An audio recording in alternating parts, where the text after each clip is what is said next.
पंडित श्री राम शर्मा आचार्य, इनका जन्म जो है आज 20 सितंबर है। तारीख के हिसाब से 20 सितंबर 1911, 20 सितंबर ही तो आज 20 सितंबर 1911 को आवलखेड़ा गांव में इनका जन्म हुआ था। तिथि के हिसाब से अश्विन मास के कृष्ण पक्ष की त्रयोदशी जो कल थी, आज चतुर्दशी है। अश्विन मास कृष्ण पक्ष की त्रयोदशी जो कल बीत गई, कल के दिन सुबह 8 बजे जन्म हुआ था और डेट के हिसाब से आज हुआ था, दोनों आमने सामने। 20 सितंबर 1911 इनका जन्म हुआ था, तो ये आवलखेड़ा गांव में जन्म हुआ इनका है ना, सुबह 8 बजे। ये बड़ा सौभाग्य था कि आज एक दिन का जो आपको उच्चारण हो गया इनका। आवलखेड़ा गांव 1911 में इनका अवतरण हुआ और वहां से फिर उन्होंने जब 8 साल की आयु इनकी हुई, ये पत्रकारों को पता होगा इसके बारे में, मीडिया में आया भी था कई बार। जब छोटे बाल सेना बाल मंडली बना करके अंग्रेजों का विरोध करने वाले पहले व्यक्ति थे भारत के, जिन्होंने छोटे छोटे बच्चों को 6 साल 8 साल 10 साल के बच्चों को इकट्ठे करते थे और अंग्रेजों के खिलाफ जब बगावत करते थे। अब खूब लाठियां भी खाए, जेल भी गए, 4-5 बार जेल भी गए। उस समय की कहानियां हैं।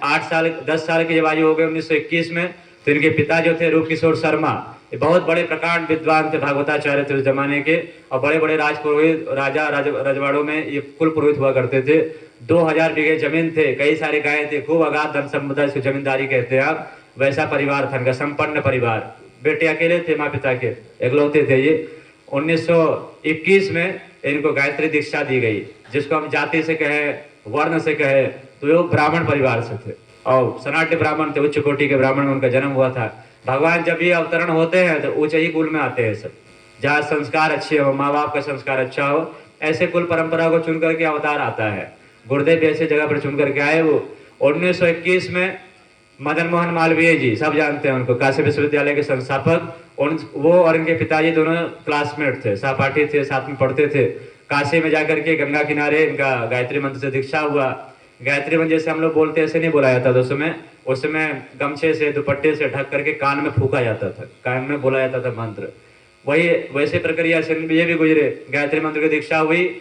और उन्होंने एक बड़ा महत्वपूर्ण बात इनको बताया कि गायत्री जो है ब्राह्मणों की कामधेनु है।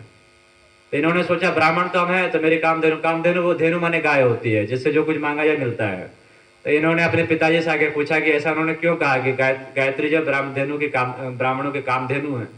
तो इनके पिताजी ने उत्तर दिया कि ब्राह्मण जो होता है जन्म से नहीं होता है, कर्म से होता है, जो निस्वार्थ भाव से समाज